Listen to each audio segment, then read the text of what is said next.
Hey guys, how you doing? Ray here again. If you'd like to subscribe, it's Nitrokyosho.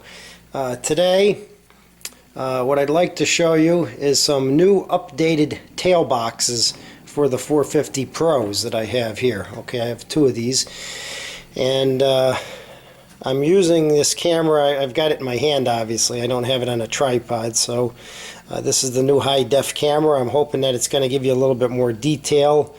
And anyways, let's get started. Hopefully I can not shake too much here and make anybody dizzy. Alright guys, this is the old tail box here. Now originally, okay, the L arm down here was plastic. I updated that with a metal one. Okay, there's nothing wrong with these, but I did switch. Also, this originally, oops. Okay, the bearing that was on the slider was originally plastic. Okay, this was upgraded too. I upgraded to metal. Now I upgraded both of these, and let me bring the old one in here so we can show you them both. Okay, you can see that they're very different looking. The back plate here is thicker opposed to this one, which was just a little rod going through there. This is a solid piece of aluminum. You can see these plates, how thin they are on the sides. Although I never had any trouble, it was still very sturdy. These are the new updated ones, which are much thicker. I measured them with a vernier. I don't remember offhand now, but it was quite a bit difference in thickness. Now, the big thing here, guys,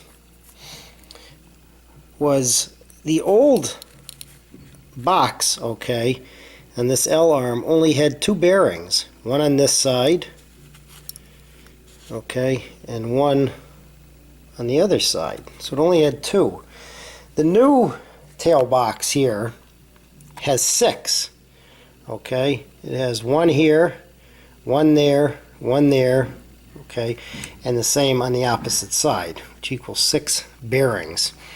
The other big thing to this too, alright, was this was only, the L arm was single unit, like down here, the way it moved.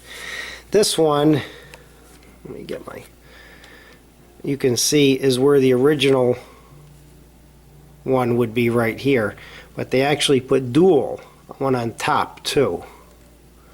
So it has 6 bearings, and basically a double, what I call an L arm. They have different names for it. It's shaped like a, basically like an L.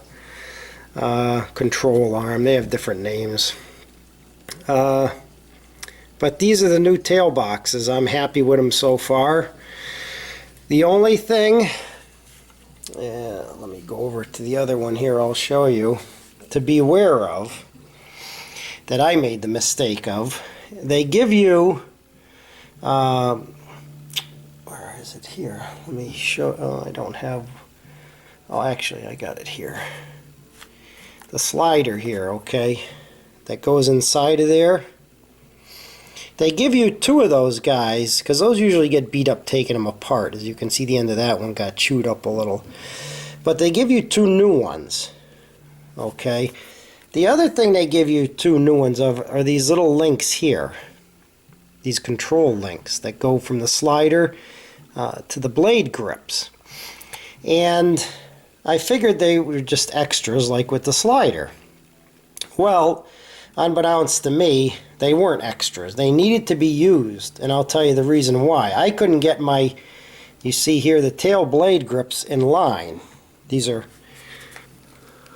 supposed to be perfectly straight and in line with each other when you look down like that. Okay. And the reason they weren't lined up was because Align decided to change these, the size of them.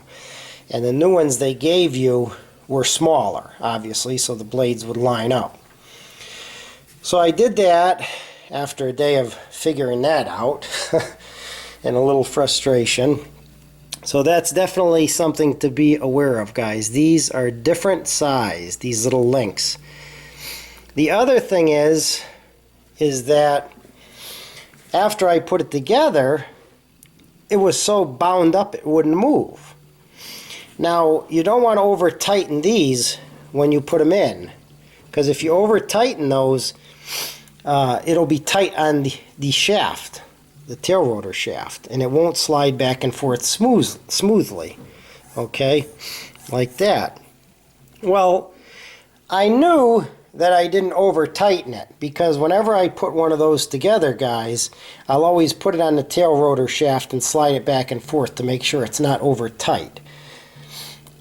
So what it ended up being was the screw here that goes into the blade grip, that goes through the little link into the, excuse me if you can't see this too great, I mean I got the high def now, guys, but it's still, when you're filming something black, it's hard to see. But this screw that goes through this link into this blade grip, you have to leave that a little bit loose. You can't over tighten it. I over tightened them.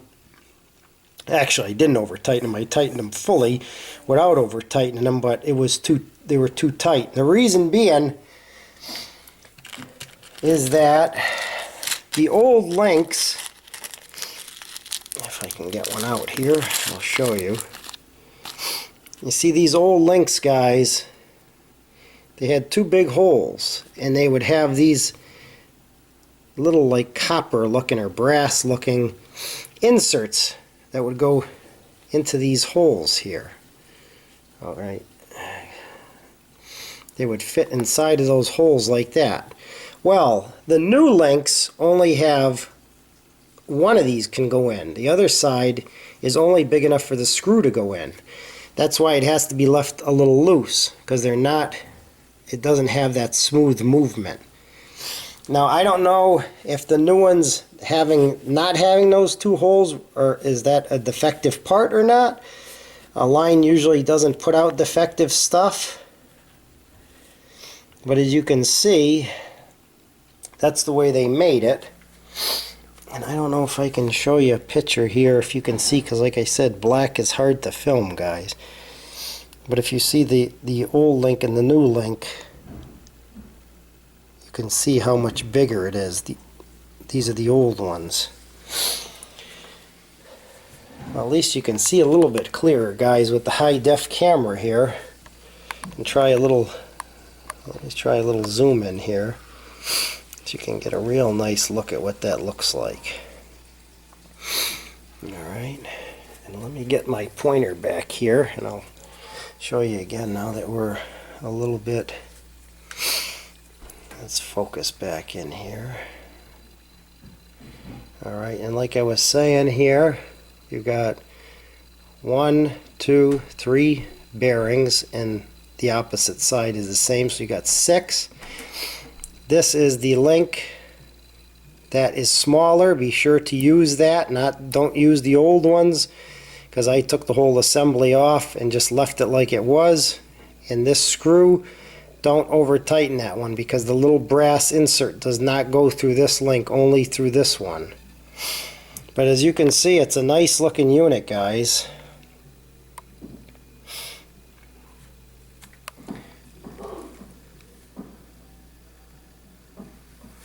Boy, the high def camera really helps, don't it? So there it is.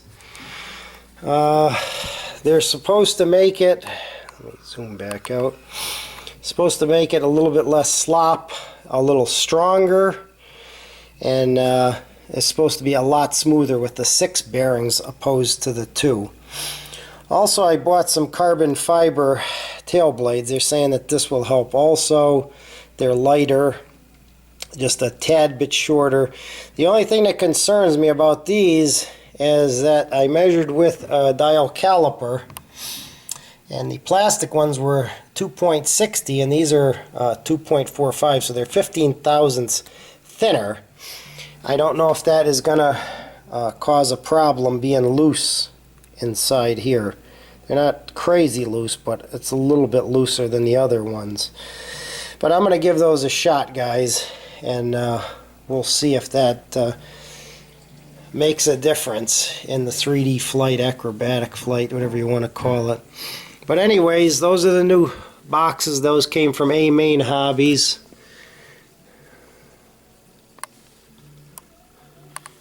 and check them out. If you'd like, A-Main sells them. They're about $54. They give you the entire casing. You get everything here. Everything, the tail rotor, everything is already put together for you. Be aware though, guys, is with all the line products, you have to back out all 6 of those screws when it's all finally put together, and you have to Loctite those. And also you have to, if you take this apart, re-Loctite that and re-Loctite that, because you don't want the tail coming apart on you. And it will if you don't Loctite. Metal to metal vibrates, comes loose, and you got problems. Anyways, guys, thanks for watching. I hope you liked this video. I hope it gives you an idea. Like I said, I found them at A-Main Hobbies. They were $54 a piece.